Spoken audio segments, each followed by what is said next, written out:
Voilà, donc effectivement, notre thème sur les églises issues de l'immigration, cette rencontre dont on parlait, dont Claire parlait dans l'édito.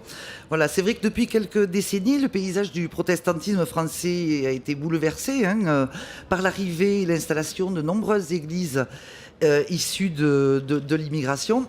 Et nous avons donc, pour ce premier temps, Célestin Kiki. Merci d'être là. Merci. Alors Célestin, vous êtes béninois, pasteur. Vous avez fait des études de théologie à Yaoundé au Cameroun, puis à Genève, et vous êtes actuellement le secrétaire général de la communauté d'églises en mission, la CEVA. Alors c'est une organisation qui regroupe près de 35 églises dans le monde, qui favorise le lien, la rencontre dont on parlait, l'échange et le partage, voilà, la foi vécue de façon plurielle, en fonction des contextes et des situations. Alors, je voudrais, en première question, vous demander comment vous vivez en France l'arrivée de toutes ces nouvelles églises. Merci, Délie.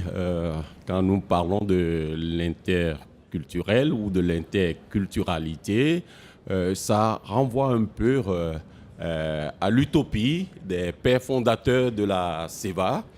Vous savez, la CEVA a été créée en 1971, après que la Société des missions évangéliques de Paris ait décidé d'arrêter la mission. D'où les gens disent non, nous pouvons faire la mission autrement. Et il y avait, comme vous le savez, 3 mots d'ordre qui ont fondé cette utopie de la CEVA. D'abord, le premier mot d'ordre, c'est tout l'évangile à tout l'homme, parce qu'à un moment donné, on a pensé que l'évangile, c'était uniquement pour le salut des âmes, mais on a dit tout l'évangile à tout l'homme.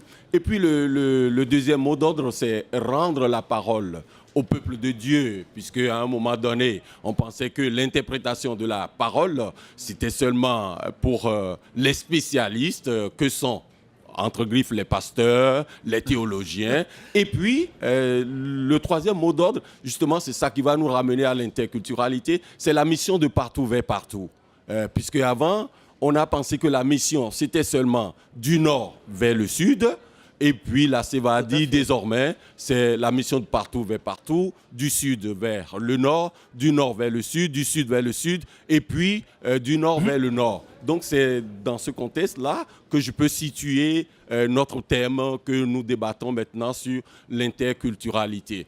Vous savez, à un moment donné, les Européens, je peux le dire comme ça, les missionnaires européens venaient en Afrique ou dans d'autres parties du monde apporter l'évangile. Oui. Et puis, avec les mouvements des indépendances, surtout des pays africains dans les années 60, la mission a changé. On a dit, mais pourquoi ne pas rester ensemble pour pouvoir porter la bonne nouvelle?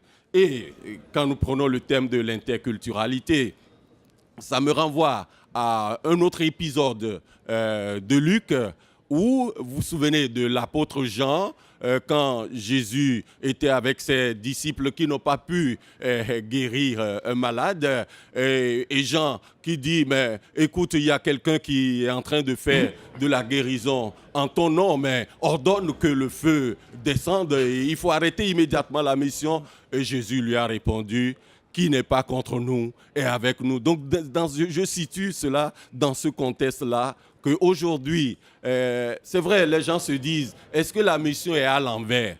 Je ne crois pas que la mission soit à l'envers aujourd'hui, parce que la mission nous a été confiée à nous tous, que ce soit des gens qui viennent d'Afrique vers l'Europe aujourd'hui pour qu'ensemble, maintenant, c'est comment nous faisons cette mission-là, comment nous menons cette mission. Et la CEVA, en 2006, lors de son assemblée, avait adopté le thème « À la rencontre de nos voisins ». Donc, à la rencontre de nos voisins, dans ce thème, on a dit, l'AG avait eu lieu au Maroc, dans un contexte musulman. On a dit à la rencontre de nos voisins croyants autres, et puis à la rencontre de nos voisins migrants. Et en 2010, au Gabon, à Libreville, la CEVA a développé ce thème de la migration. Juste une question, on a le sentiment que maintenant les relations sont tout à fait égalitaires Oui, justement, vous savez, au sein de la CEVA, on s'est dit, il n'y a plus d'église mère, Ouais. il y a plus d'église fille. Je crois Ouais, ouais, c'est ça. qu'ensemble, Hein. nous menons la mission. Alors ce caractère égalitaire, évidemment, doit générer, je l'imagine, chez nos frères africains qui viennent en France, une certaine forme d'humour quand même, non? Quand ils nous voient, est-ce qu'on n'est pas un peu décalé et emprunté à un moment donné? C'est vous qui nous apprenez des choses en réalité. Je ne crois pas, je ne crois pas. Au fait, il y a des moments où les gens pensent que Ouais. le centre du Ouais, christianisme c'est ça. s'est déplacé. Et aujourd'hui, ce qui est développé, c'est comment est-ce qu'on prend en compte la périphérie.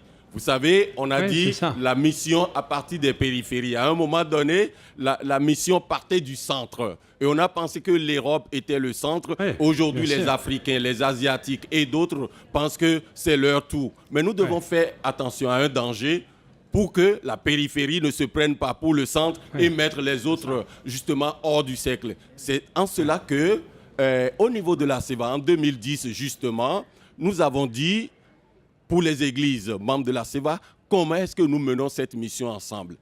Et il a été décidé clairement, le message, c'était que les églises africaines membres de la CEVA qui viennent s'installer en Europe, ce n'est pas seulement en Europe, hein, parce qu'on ne voit pas souvent les relations sud-sud. Vous savez, les églises du Congo, l'église évangélique par exemple du Congo, aller au Gabon, on a dit, mais comment ça va se faire? Est-ce qu'il faut créer une église évangélique du Congo au Gabon? Nous avons dit non.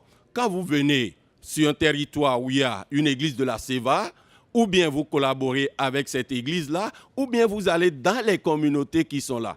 Sauf que les gens posent un problème d'accueil ou un problème culturel parce que les gens souhaitent adorer dans leur langue, vous savez. Et cette parole du C'est l'objet de notre oui, justement, cette émission un petit peu. Voilà, quelle est cette rencontre, quelle est possible exactement. entre des gens qui ont des... Les gens se sont appuyés sur cette parole où le psalmiste disait, mais comment pouvons-nous chanter les louanges du Seigneur dans une terre étrangère? Mais on peut bien le faire. Voilà. Moi, je crois qu'aujourd'hui, c'est comment est-ce que nous faisons de la place à l'autre. C'est ça aussi. Alors pour illustrer peut-être ce propos, cette question de la langue, nous avons quelques petits enregistrements à vous faire écouter qui sont à la fois émouvants et puis un petit peu exotiques, mais ce sont des prières du Notre Père dans différentes langues. Alors nous allons entendre du mandarin, du slovaque, du bossard et de l'arabe, et chaque fois, c'est le Notre Père. Lecture de Notre Père en mandarin par Lian。我们天上的父，愿人都尊你的名为圣。愿你的国降临，愿你的旨意行在地上，如同行在天上。我们日用的饮食，今日赐给我们，免我们的债，如同我们免了人的债，不叫我们遇见试探，救我们脱离凶恶。因为国度、秉权、荣耀，全是你的，直到永远。Amen. Lecture du Notre Père en slovaque par Irène. Otče náš, ktorý si v nebesiach, niech sa posväci Twoje meno, niech príde Twoje kráľovstvo, niech sa stane Twoja wola, jako w nebi, tak aj na zemi. Daj nam dnes nasz každodenný chlieb a odpust nám naše viny, ako aj my odpuszczamy swoim winnikom, a nie uwód nas w pokuszenie, ale nas zbaw zo zlego, lebo Twoje je królestwo i moc i slawa na wieki. Amen. Le Notre Père en Bassar du Togo par Nabine. Taba umbe il pwe. Yante bebe yi asa unumbote chechil dan. Ki yante abelen dan. Benga anen la pwe ta pudo. Ki benenga yel pupwe. Que pote ding dikate. Que de te petit yenten se que pote. Ki tumunen ben yenten te petit que pombe pwe. Que ta pompa se tan inkilte. Ama. Anyante te unga. Kumpoe sidi de bel. Non point. Ne tugnol. Que ne cha jan jan. Ami. Voilà, Notre Père en arabe par Antoine.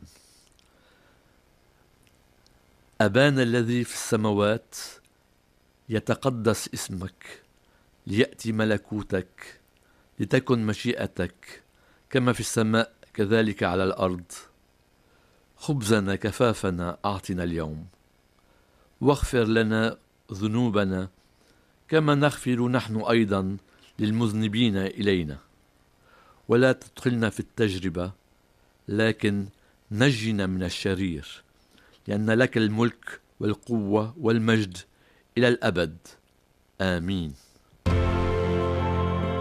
Protestants 2017, 500 ans de réforme, vivre la fraternité.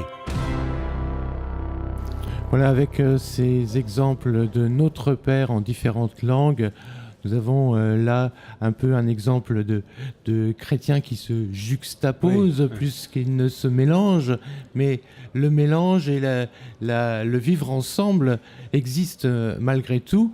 Et même si c'est chacun, la langue vernaculaire aussi. voilà, Michel, même c'est ça exactement, même si chacun doit pouvoir s'exprimer dans le langage qui lui est propre. Voilà. Délie, je vous laisse continuer à nous faire réfléchir sur cette notion de l'interculturalité avec votre invité qui vient d'arriver. Voilà, oui, donc on parlait de toutes ces fameuses églises nouvelles qui bouleversent un petit peu le paysage protestant en France. Alors c'est une richesse, ça pose aussi d'autres questionnements. Et justement, donc Monsieur Kabongo Mbaya, voilà. Donc vous êtes docteur en théologie, sociologue, pasteur à la retraite de l'EPDF, mais actuellement vous êtes président du christianisme social. Voilà, vous avez été chargé de mission à l'Alliance réformée mondiale pour les églises d'Afrique francophone.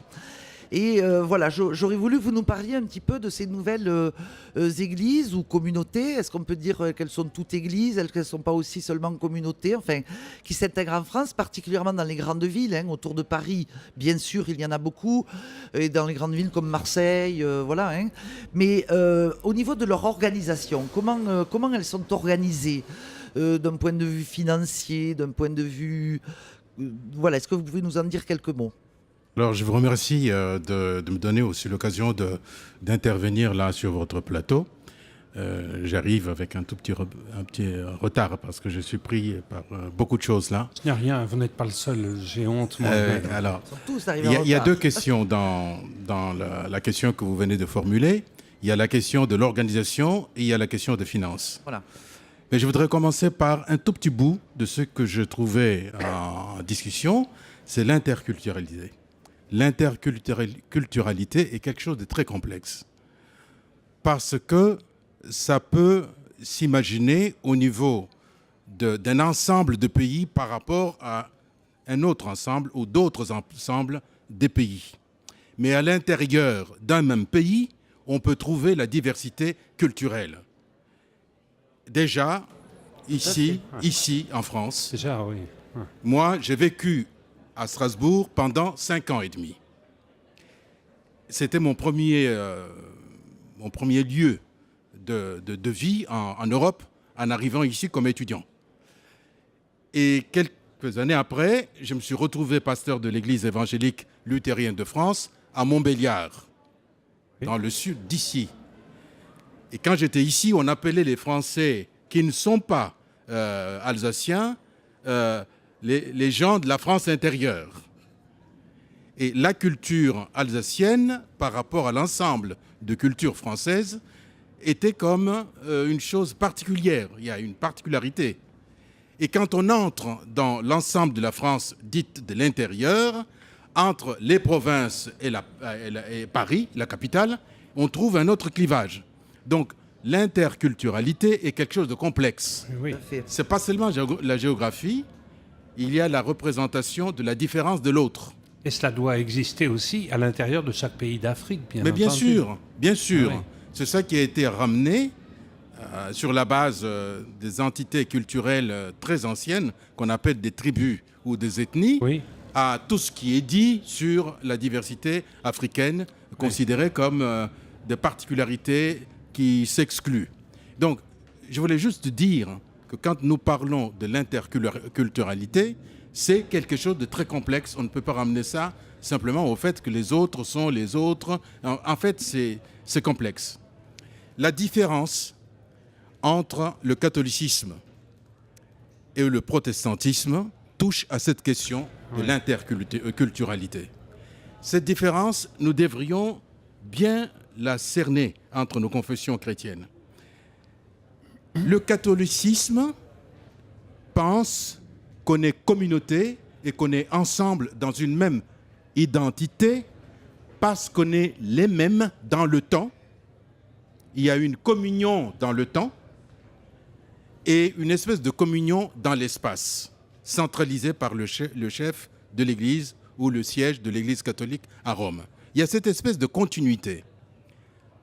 Celui qui n'est pas dans cette continuité, pensé de cette manière, est considéré comme un autre. On a parlé des hérétiques, on a parlé des schismatiques. C'est à cause de cette logique d'une continuité dans le temps et dans l'espace. Le protestantisme ne raisonne pas comme ça. Le protestantisme commence par la discontinuité. Dans le temps, on peut être différent, il peut y avoir de ruptures, mais chaque fois qu'on est authentique avec nous-mêmes, il y a une base qui est donnée d'être en communion avec les autres. C'est pour cela qu'à l'intérieur du protestantisme, la discontinuité ou la différence n'est pas considérée comme un danger. Alors, dans ces conditions, est-ce que vous voulez dire que les protestants sont plus familiers de la notion d'altérité ? Exactement, et de la diversité. Oui. Et alors, cette diversité est poussée à son extrême par la tradition pentecôtiste. La tradition pentecôtiste fait que chaque communauté ou chaque groupe va éclater, et ça devient 2 groupes, et les 2 groupes qui sont issus du groupe souche vont eux-mêmes éclater et devenir 4. Et les églises dont nous parlons, les églises de réveil, qui sont dans nos communautés en France et dans les pourtours des villes, françaises et autres, sont majoritairement issues du pentecôtisme. On peut dire que ce sont des églises pentecôtisantes. Et elles ont donc cette logique de division fissipare qui est liée à ce que je viens de dire. En fait, le protestantisme ne jette pas immédiatement d'anathème sur la division. Delis nous a choisi un peu de musique et nous allons nous retrouver après. Nous nous retrouvons après. Voilà, donc nous sommes toujours avec Monsieur Kabongo Mbaya, j'y arriverai. Voilà, et donc on voulait aussi un petit peu parler de l'organisation de toutes ces églises en France, et puis aussi on essaiera d'aborder, si vous le pouvez, l'aspect financier, qui est un aspect lui aussi assez complexe. Ok, donc ce que je vais dire est complètement caricatural.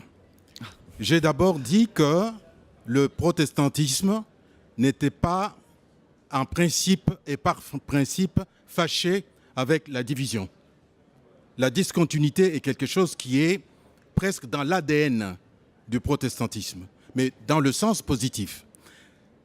Il y a quelque chose qui est de la culture protestante, c'est le sens de l'initiative. Chaque membre de notre Église peut prendre l'initiative d'une œuvre. Et il y a un siècle, un peu plus d'un siècle, 2 personnes, 3 personnes pouvaient se mettre ensemble et dire on va contacter tel et tel milieu, créer une entité missionnaire. Et les groupes missionnaires sont partis comme ça, au grand siècle des missions. Ce n'était pas nécessairement les églises qui les lançaient, c'était des initiatives presque privées. Et les églises elles-mêmes se raccrochaient. Eh bien, cette logique qui privilégie presque à l'extrême l'initiative des individus, c'est-à-dire l'association, cette logique, dans les milieux pentecôtistes, a donné ce que je disais là, et c'est vécu et c'est développé dans les milieux des églises de réveil, presque de manière caricaturale. Une personne seule peut devenir entrepreneur d'une église. Elle crée son église et fait en sorte que des personnes rassemblées, hommes et femmes, enfants, et ainsi de suite, forment une communauté. Mais c'est à ses risques et périls. Parce qu'on dit souvent que dans les églises de réveil, l'évangile de la prospérité crée un rapport compliqué avec l'argent. C'est vrai. Mes collègues de ces églises le reconnaissent aussi. Mais avant que les membres de ces communautés ou de ces églises participent à cette fédération de moyens, en fait, à cette Mise animation, en commun, au fond. animation financière. Ouais, ouais. Il faut savoir que le leader qui crée l'Église la crée comme un investissement avec ses propres moyens. Il va peut-être trouver son compte après cet investissement. Ce sont souvent aussi des méthodes américaines où ce que je dis là est valable pour les églises américaines qui n'ont rien à voir avec ces églises africaines. Mais la logique est la même. Le terme d'évangile de prospérité n'a pas été créé par des Africains. Il vient de là-bas. Mais il peut être repris et créer des confusions, y compris en France, je veux dire. Ah, personnellement, je ne suis pas pour cet évangile. Non, mais je m'en doute. Mais ils fonctionnent comme ça. Et il existe des églises de ce type en France métropolitaine. C'est clair. Et oui, et on ne peut pas, évidemment, les ignorer et leur dire oh bah, vous avez un mécanisme que l'on condamne, voilà, c'est tout. Comment faire? C'est aussi une altérité, là. Aussi, mais la Fédération protestante de France a déjà fait quelque chose que vous savez, en acceptant qu'un nombre de presque 30 dénominations différentes de ce qu'on appelle les églises de l'immigration ou des églises de réveil des expressions africaines, se sont fédérées elles-mêmes et comme entités regroupées ont adhéré à la Fédération protestante de France. C'est ce qu'on appelle la CEAF. Ce groupe-là, les églises qui sont dans ce groupe ont à peu près le même fonctionnement que les églises historiques françaises. Elles ont leurs différences. Je ne dis pas que ce groupe rassemble et résume l'ensemble des églises de réveil africaines, antillaises et autres qui sont dans les grandes villes françaises. Mais quand même, il y a un morceau assez important qui est affilié à la Fédération protestante de France, dont les relations de supervision réciproque existent. Voilà ce que je peux dire directement concernant les églises de réveil en France.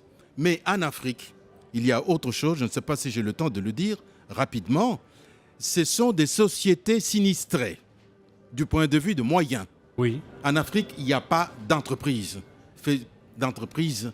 importante, régulière. Capable de financer. C'est l'économie qu'on appelle l'économie de la débrouillardise. Et cette débrouillardise existe dans les églises. Donc beaucoup de ces églises qui ont pris le relais du protestantisme dans ce pays, parce qu'elles sont beaucoup plus importantes là-bas que ne l'est le protestantisme historique, eh ben, il y en a qui sont scandaleusement riches. Et c'est souvent la richesse de l'entrepreneur religieux. On en trouve comme ça au Nigeria, au Congo, et de ce point de vue, effectivement, il y a un problème. Cher Philippe, pardonnez-moi de ponctuer, mais un reportage s'annonce. Un reportage s'annonce pour illustrer d'une autre façon l'interculturalité qui est parfois interne au propre à l'individu. Ce reportage nous est proposé par Nabine Poadi de Radio Harmonie que vous pouvez écouter sur le 88.8 à Concarneau.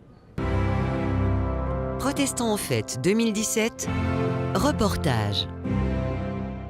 Oscar Eolo, vous êtes franco-congolais, vous êtes pasteur d'une église évangélique à Lorient en Bretagne et vous êtes footballeur. À quel moment de votre vie vous avez su que vous alliez être footballeur? Alors, j'ai su très tôt, en tout cas très tôt, je me suis positionné pour être footballeur.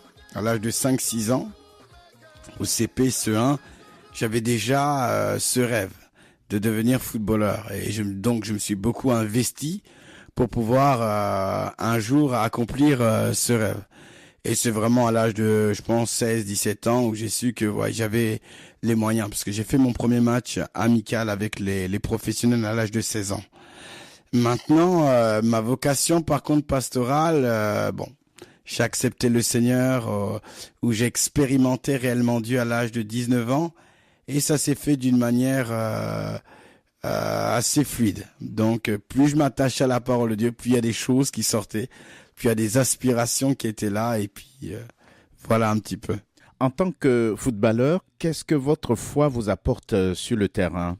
et qu'est-ce que le football vous apporte dans votre vie de chrétien? D'abord, ce que la foi vous apporte sur le terrain. Mentalement, on est très solide lorsqu'on marche avec Dieu. Donc déjà, cette position-là m'a beaucoup aidé dans ma carrière parce qu'il y a des temps qui peuvent être compliqués. Des fois, vous pouvez pas jouer, vous pouvez perdre, vous pouvez être blessé. Mais la foi nous donne toujours d'avoir le regard focalisé vers Jésus. Et on a toujours cette certitude, cette confiance que Dieu nous a pas laissé tomber et que Dieu réellement nous bénit.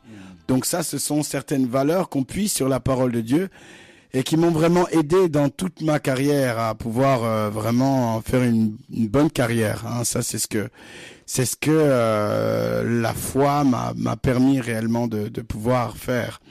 Maintenant, qu'est-ce que le football m'a donné d'une manière dans le cadre de mon ministère? Le football est un milieu dans lequel je rencontre beaucoup de choses, beaucoup de personnes.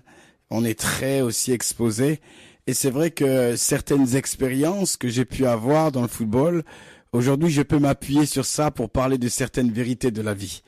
Donc, généralement, lorsque je prêche, je prends souvent mes témoignages de l'expérience que j'ai pu avoir dans le cadre du football.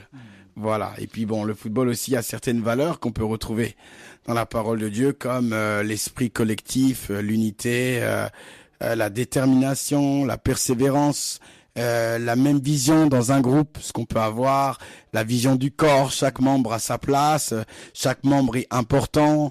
Et ça, c'est la vision qu'on peut avoir aussi d'une équipe, que voilà, il y a les défenseurs, il y a les milieux, il y a l'attaquant. On est tous réellement différents, mais on a besoin de tout le monde pour pouvoir gagner. Et ça, c'est une vision, la vision du corps. Merci. C'est un plaisir. Merci, au revoir.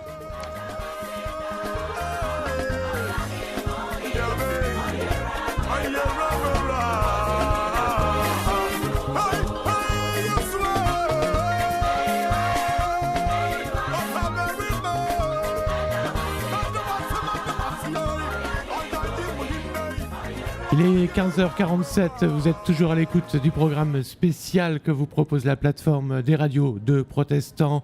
En fait, nous sommes ensemble encore quelques instants sur ce thème de l'interculturalité. D'ailleurs, à propos de l'interculturalité, on est au cœur de la fête. Ici, vous entendez peut-être en fond cette musique qui est jouée par la fanfare de l'Armée du Salut, juste à côté. Donc, on est dans le cœur de la fête. Et bien, on en profite jusqu'ici. Et c'est parfait comme ça. Une dernière question peut-être pour notre invité. Concert de musique de Charles Ives, parce qu'il y a À toi la gloire et le bruit des moteurs, enfin tout ça se mélange plus ou moins en harmonie et dans la joie, c'est ça qui compte. Philippe Kabongo, une conclusion sur justement cette approche de la diversité. Quelles leçons nous proposez-vous? Je répondrai très simplement et très rapidement. Je pense que la diversité et l'interculturalité représentées par ces églises nouvelles est un enjeu de taille pour le christianisme, l'ensemble du christianisme. Je crois vraiment qu'il y aura beaucoup de ces églises qui vont disparaître et d'autres vont se développer. Mais c'est un processus normal et le Seigneur retrouvera les siens. Merci beaucoup. Merci, Monsieur Kabongo Mbaya.